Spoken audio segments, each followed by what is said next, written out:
Sino nga ba si Jan Rendez sa buhay ng superstar na si Nora Aunor?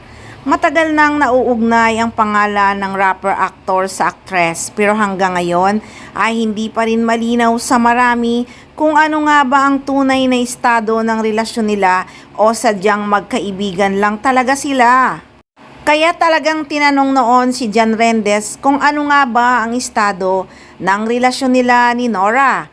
Tugon nga ni Jan, "She's very important part of my life. She's my best friend, I'm her guardian.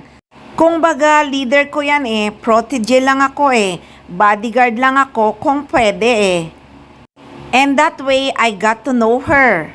I see how people respect her. Some people use her. Ako, I don't want to use her.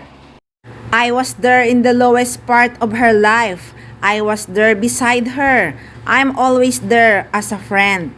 There's no romantic or anything, I'm torpe kasi, very torpe, aminado naman ako. Tinanong din siya as a guardian ano yung ginagawa niya upang protektahan si Nora.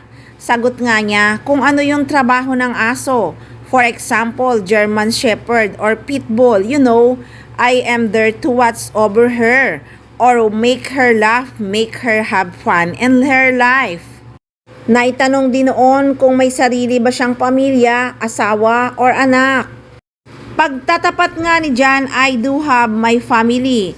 But iniwan ako ng asawa ko, hiwalay kami. May anak ako, 16 years old, nasa akin siya.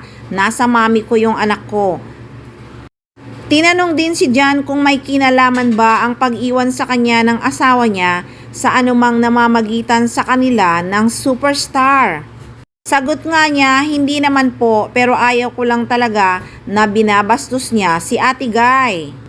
Si Ate Guy ay si Ate Guy, asawa ko lang siya. Si Ate Guy ay si Ate Guy ko. Tinanong din siya kung naging magkaibigan ba muna sila ni Ate Guy bago sila naghiwalay ng asawa niya.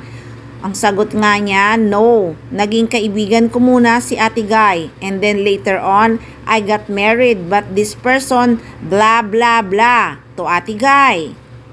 Kaya daw sinabi niya sa asawa niya, huwag mong ganyanin si Ate Guy. Asawa lang kita ha. Respetuhin mo yung mga kaibigan ko. Especially Ate Guy. If you can't do that, we can't be together.